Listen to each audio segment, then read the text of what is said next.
ಕುತೂಹಲವನ್ನ ಮೂಡಿಸಿರುವ ದೆಹಲಿ ವಿಧಾನಸಭಾ ಚುನಾವಣೆಯ ದಿನಾಂಕವನ್ನ ಇವತ್ತು ಚುನಾವಣಾ ಆಯೋಗ ಪ್ರಕಟ ಮಾಡಿದೆ. ಈ ಮೂಲಕ ಫೆಬ್ರವರಿ 5ರಂದು ಚುನಾವಣೆ ದಿನಾಂಕ ನಿಗದಿಯಾಗಿದೆ.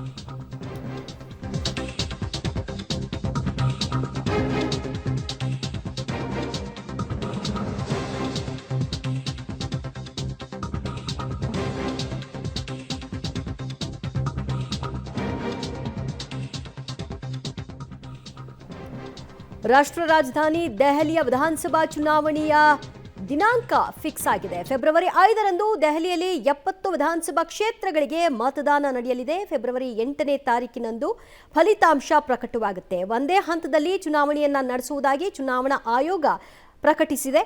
ಮುಖ್ಯ ಚುನಾವಣಾ ಆಯುಕ್ತ ರಾಜೀವ್ ಕುಮಾರ್ ಈ ಕುರಿತಾಗಿ ಸುದ್ದಿಗೋಷ್ಠಿಯನ್ನು ನಡೆಸುವ ಮೂಲಕವಾಗಿ ಈ ಬಗ್ಗೆ ಮಾಹಿತಿಯನ್ನು ಹಂಚಿಕೊಂಡಿದ್ದಾರೆ. ಈ ಮೂಲಕ ಇವತ್ತಿನಿಂದಲೇ ನೀತಿ ಸಂಹಿತೆ ಜಾರಿಯಾಗುತ್ತೆ. ಫೆಬ್ರವರಿ 23ನೇ ತಾರೀಕು ದೆಹಲಿ ವಿಧಾನಸಭೆಯ ಅವಧಿ ಕೊನೆಗೊಳ್ಳುತ್ತೆ. ಈ ಹಿನ್ನೆಲೆಯಲ್ಲಿ ಈಗಾಗಲೇ ಎಲ್ಲ ಪಾರ್ಟಿಗಳು ಕೂಡ ಪ್ರಚಾರದಲ್ಲಿ ತೊಡಗಿಕೊಂಡಿದ್ದಾರೆ, ಕಸರತ್ತುಗಳನ್ನು ನಡೆಸ್ತಾ ಇದ್ದಾರೆ. ಇದರ ಬೆನ್ನಲ್ಲೇ ಮುಹೂರ್ತ ಕೂಡ ನಿಗದಿಯಾಗಿದೆ. ಫೆಬ್ರವರಿ 5ರಂದು ಚುನಾವಣೆ ನಡೆಯುತ್ತೆ. ಫೆಬ್ರವರಿ 8ರಂದು ಫಲಿತಾಂಶ ಪ್ರಕಟವಾಗುತ್ತೆ. ಒಟ್ಟು 70 ಕ್ಷೇತ್ರಗಳಿಗೆ ಈ ಚುನಾವಣೆಯನ್ನ ನಡೆಸಲಾಗುತ್ತೆ. ಒಂದೇ ಹಂತದಲ್ಲಿ ಚುನಾವಣೆ ನಡೆಸುವುದಾಗಿಯೂ ಕೂಡ ತಿಳಿಸಲಾಗಿದೆ. ಒಟ್ಟು 12 ಪರಿಶಿಷ್ಟ ಜಾತಿ ಅಭ್ಯರ್ಥಿಗಳಿಗೆ ಈಗಾಗಲೇ ಮೀಸಲಾಗಿರುವಂತಹ ಕ್ಷೇತ್ರ. ಈ ಕುರಿತಾಗಿ ಸಿಇಸಿ ರಾಜೀವ್ ಕುಮಾರ್ ಅವರು ಮಾಹಿತಿಯನ್ನು ಹಂಚಿಕೊಂಡಿದ್ದಾರೆ. ದೆಹಲಿಯಲ್ಲಿ ಒಟ್ಟು 1.55 ಕೋಟಿ ಮತದಾರರಿದ್ದಾರೆ. ಇನ್ನು ಇವಿಎಂನಲ್ಲಿ ಯಾವುದೇ ವೈರಸ್ ಇಲ್ಲ, ಹ್ಯಾಕ್ಗಳು ಆಗೋ ಸಾಧ್ಯತೆ ಇಲ್ಲ, ಮತಯಂತ್ರವನ್ನ ತಿರುಚಲು ಕೂಡ ಸಾಧ್ಯವಿಲ್ಲ ಅಂತ ಚುನಾವಣಾ ಆಯೋಗ ಹೇಳಿದೆ. ಇವಿಎಂ ಟ್ಯಾಂಪರಿಂಗ್ ವಿಚಾರವಾಗಿ ಬಹಳಷ್ಟು ಸದ್ದು ಮಾಡ್ತಾ ಇದ್ದು, ಈ ಬೆನ್ನಲ್ಲೇ ಈ ಬಗ್ಗೆ ಇವತ್ತು ಕೂಡ ಒಂದು ಸ್ಪಷ್ಟೀಕರಣವನ್ನ ಕೊಡಲಾಗಿದೆ. ಇವಿಎಂ ಬಗ್ಗೆ ಯಾವುದೇ ಆತಂಕ ಬೇಡ, ಯಾವುದೇ ವೈರಸ್ ಇಲ್ಲ, ಹ್ಯಾಕ್ ಮಾಡೋದಕ್ಕೂ ಕೂಡ ಸಾಧ್ಯ ಇಲ್ಲ ಅಂತ ಏನು ಹ್ಯಾಕಿಂಗ್ ವಿಚಾರವಾಗಿ ಇಷ್ಟು ದಿನಗಳ ಕಾಲ ಪ್ರಸ್ತಾಪ ಆಗ್ತಾ ಇತ್ತು, ಅದಕ್ಕೆ ಮತ್ತೆ ಅಂತಿಮ ಮುದ್ರೆ ಹಾಕುವಂತಹ ಪ್ರಯತ್ನವನ್ನ ಚುನಾವಣಾ ಆಯೋಗ ಮಾಡಿದೆ. ಇವಿಎಂ ಟ್ಯಾಂಪರಿಂಗ್ ಮಾಡಲು ಸಾಧ್ಯವಿದೆ ಅನ್ನೋದಾದ್ರೆ ಅದನ್ನ ವಿಡಿಯೋ ಮೂಲಕವಾಗಿ ಬಹಿರಂಗಪಡಿಸಿ, ಆ ರೀತಿಯಾಗಿ ಸಾಧ್ಯ ಇಲ್ಲ ಅಂತ ಅವರು ಹೇಳಿದ್ದಾರೆ. माननीय हाई कोर्ट और सुप्रीम कोर्ट ने क्या कहा है? उन्होंने कहा है कि ईवीएम हैक हो ही नहीं सकती. There is no evidence of unreliability or any drawback in the EVM. I am circulating it. Please see the details. Details are there in the court orders. Court orders are here compiled. They are on our website. There is no question of introducing virus or bug in the EVM. There is no question of invalid votes in the EVM. No rigging is possible. High Court and Supreme Court is saying continuously in different judgments which are here. No alteration in results is possible by activating a Trojan horse or a virus. Evidence inspires confidence of the court that they are tamper-proof. What else can be said? EVMs are foolproof devices for counting. Allegations of tampering are baseless. We are not saying. We are speaking now because we don't speak when elections are on. And I want to clarify this so that it remains. Questions are not asked. When asked, at least you are all equipped to check them before writing. Invention is undoubtedly a great achievement and national pride. EVM with VVPAT system ensures accuracy of voting system. ECI has successfully held free and fair elections. Lowering down of the image and prestige of the constitutional body cannot be allowed. On paper ballots, return to outdated paper ballot system is unwarranted, regressive. This is aimed at derailing the electoral process. What else can be said? Friends,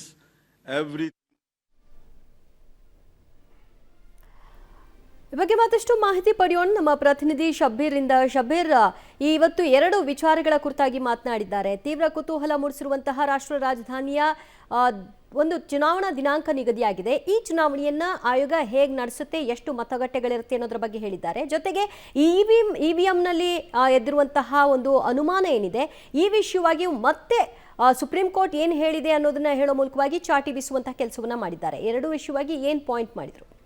ದಿವ್ಯ, ಇವತ್ತು ಕೇಂದ್ರ ಚುನಾವಣಾ ಆಯೋಗ ದೆಹಲಿ ವಿಧಾನಸಭೆಗೆ ಚುನಾವಣಾ ದಿನಾಂಕವನ್ನು ಘೋಷಣೆ ಮಾಡಿರುವಂಥದ್ದು. ದೆಹಲಿಯಲ್ಲಿ 70 ವಿಧಾನಸಭಾ ಕ್ಷೇತ್ರಗಳಿರುವಂಥದ್ದು. ಫೆಬ್ರವರಿ 5ನೇ ತಾರೀಕು ಒಂದೇ ಹಂತದಲ್ಲಿ ಚುನಾವಣೆ ನಡೀತಾ ಇದೆ. ಫೆಬ್ರವರಿ 8ನೇ ತಾರೀಕು ಈ ಒಂದು ಚುನಾವಣಾ ಫಲಿತಾಂಶ ಬಿಡುಗಡೆ ಆಗುತ್ತೆ. ಸುಮಾರು 1.5 ಕೋಟಿ ಮತದಾರರು ದೆಹಲಿಯಲ್ಲಿದ್ದಾರೆ. ಅವ್ರಿಗಾಗಿ ಈಗ ಸುಮಾರು 3,000 ಪೋಲಿಂಗ್ ಸ್ಟೇಷನ್ಗಳನ್ನ ಕೂಡ ಈಗ ನಿರ್ಮಾಣ ಮಾಡಿರುವಂಥದ್ದು.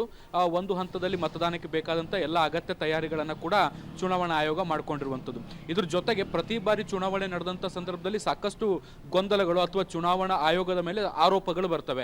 ಆ ಆರೋಪಗಳಿಗೆ ಉತ್ತರಿಸುವಂಥ ಕೆಲಸವನ್ನು ಕೂಡ ಕೇಂದ್ರ ಚುನಾವಣಾ ಆಯುಕ್ತ ರಾಜೀವ್ ಕುಮಾರ್ ಅವರು ಮಾಡುವಂಥ ಪ್ರಯತ್ನವನ್ನು ಮಾಡಿದ್ದಾರೆ. ಮುಖ್ಯವಾಗಿ EVM ಮಷಿನ್ ಟ್ಯಾಂಪರಿಂಗ್ ಆಗುವಂಥದ್ದು ಅಥವಾ ಅದನ್ನು ತಿರುಚುವಂಥ ಪ್ರಯತ್ನಗಳು ಈ ಹಿಂದೆ ಸಾಕಷ್ಟು ಅದರ ಮೇಲೆ ಪ್ರಯೋಗಗಳು ಕೂಡ ಆಗಿದ್ದಾವೆ ಮತ್ತು ಸುಪ್ರೀಂ ಕೋರ್ಟ್ ಕೂಡ ಖುದ್ದು ಹೇಳಿದೆ. ಸೊ ಯಾವುದೇ ಕಾರಣಕ್ಕೂ ಕೂಡ EVM ತಿರುಸಲಿಕ್ಕೆ ಸಾಧ್ಯ ಇಲ್ಲ ಅನ್ನುವಂಥದ್ದು ಖಾತರಿಯಾಗಿರುವಂಥ ಹಿನ್ನೆಲೆಯಲ್ಲಿ ನಾವು ಅದನ್ನು ಬಳಕೆ ಮಾಡ್ತಾ ಇರುವಂಥದ್ದು. ಆದರೆ ಸೋಷಿಯಲ್ ಮೀಡಿಯಾದಲ್ಲಿ ಕೆಲವು ನಕಲಿ ವಿಡಿಯೋಗಳು ಏನು ಬರ್ತವೆ, ಆ ನಕಲಿ ವಿಡಿಯೋಗಳ ಮೂಲಕ ಜನರ ಅಭಿಪ್ರಾಯವನ್ನು ಬದಲಾಯಿಸುವಂಥ ಪ್ರಯತ್ನವನ್ನು ಉದ್ದೇಶಪೂರ್ವಕವಾಗಿ ಮಾಡಲಾಗ್ತಾ ಇದೆ ಅನ್ನುವಂಥ ನಿಟ್ಟಿನಲ್ಲಿ ಅವರು ಒಂದು ಅಸಮಾಧಾನವನ್ನು ಕೂಡ ವ್ಯಕ್ತಪಡಿಸುವಂಥ ಕೆಲಸವನ್ನು ಮಾಡಿದರು. ಮುಖ್ಯವಾಗಿ ರಾಜಕೀಯ ಪಕ್ಷಗಳಿಗೂ ಕೂಡ ಅವರು ಒಂದಿಟ್ಟು ಕಿವಿ ಹಿಂಡುವಂಥ ಕೆಲಸವನ್ನು ಮಾಡಿರುವಂಥದ್ದು.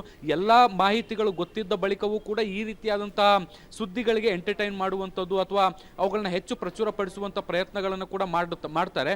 ಇದು ಸರಿಯಲ್ಲ ಅನ್ನುವಂಥ ನಿಟ್ಟಿನಲ್ಲಿ ಅವರು ಆಕ್ಷೇಪವನ್ನು ಕೂಡ ವ್ಯಕ್ತಪಡಿಸಿದ್ದಾರೆ.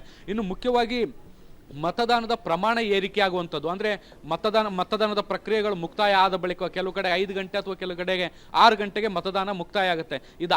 ಇದಾದ ಬಳಿಕವೂ ಕೂಡ ಪೋಲಿಂಗ್ ಪರ್ಸೆಂಟೇಜ್ ಹೇಗೆ ಜಾಸ್ತಿ ಆಗುತ್ತೆ ಅನ್ನುವಂಥ ಆಕ್ಷೇಪಗಳು ಕೂಡ ಕಳೆದ ಮಹಾರಾಷ್ಟ್ರ ಚುನಾವಣೆ ಸಂದರ್ಭದಲ್ಲಿ ಬಂದಿತ್ತು. ಅಂದರೆ ಉದ್ದೇಶಪೂರ್ವಕವಾಗಿ ಮತದಾನ ಪ್ರಮಾಣವನ್ನು ಏರಿಕೆ ಮಾಡಲಾಗ್ತಾ ಇದೆ, ಈ ಮೂಲಕ ಒಂದು ನಿರ್ದಿಷ್ಟ ಪಕ್ಷದ ಗೆಲುವಿಗೆ ಸಹಕಾರವನ್ನು ಆಯೋಗ ಮಾಡಿಕೊಡ್ತಾ ಇದೆ ಅನ್ನುವಂಥ ಆರೋಪಗಳು ಕೂಡ ಕೇಳಿಬಂದಿದ್ವು. ಇದಕ್ಕೂ ಕೂಡ ರಾಜೀವ್ ಕುಮಾರ್ ಅವರು ಉತ್ತರಿಸುವಂಥ ಕೆಲಸವನ್ನು ಮಾಡಿದ್ದಾರೆ.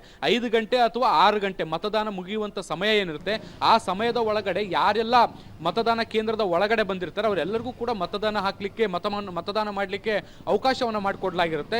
ಹೀಗಾಗಿ ಮತದಾನದ ಸಮಯ ಮುಗಿದ ಬಳಿಕವೂ ಕೂಡ ಮತದಾನ ಪ್ರಕ್ರಿಯೆಗಳು ನಡೀತಾ ಇರುತ್ತೆ. ಹೀಗಾಗಿ ಮತದಾನ ಆದ ಸಮಯದ ಬಳಿಕವೂ ಕೂಡ ಮತ ಪ್ರಮಾಣ ಏರಿಕೆ ಆಗುವಂಥದ್ದನ್ನು ಕೂಡ ನಾವು ನಿರೀಕ್ಷೆ ಮಾಡ್ಬೋದು. ಯಾವುದೋ ಒಂದು ಪರ್ಟಿಕ್ಯುಲರ್ ಜಾಗ ಅಲ್ಲ ಅಥವಾ ಒಂದು ಕಾನ್ಸ್ಟಿಟ್ಯೂಯೆನ್ಸಿ ಅಂತಲ್ಲ, ಇಡೀ ರಾಜ್ಯದಲ್ಲಿ ಚುನಾವಣೆ ನಡಿಬೇಕಾದಂಥ ಸಂದರ್ಭದಲ್ಲಿ ಲಕ್ಷಾಂತರ ಬೂತ್ಗಳಲ್ಲಿ ಈ ರೀತಿಯಾಗಿ ಮತದಾನ ನಡೀತಾ ಇರುತ್ತೆ. ಹೀಗಾಗಿ ಮತದಾನದ ಸಮಯ ಮುಗಿದ ಬಳಿಕವೂ ಕೂಡ ಅದರ ಪ್ರಮಾಣ ಏರಿಕೆ ಆಗುತ್ತೆ ಅನ್ನುವಂಥ ನಿಟ್ಟಿನಲ್ಲಿ ಸ್ಪಷ್ಟನೆಯನ್ನು ಕೊಡುವಂಥ ಕೆಲಸ ಇವತ್ತು ರಾಜೀವ್ ಕುಮಾರ್ ಮಾಡಿದ್ದಾರೆ. ದಿವ್ಯಾ, ಥ್ಯಾಂಕ್ ಯು ಶಬೀರ್ ನಿಮ್ಮೆಲ್ಲ ಮಾಹಿತಿಗೆ.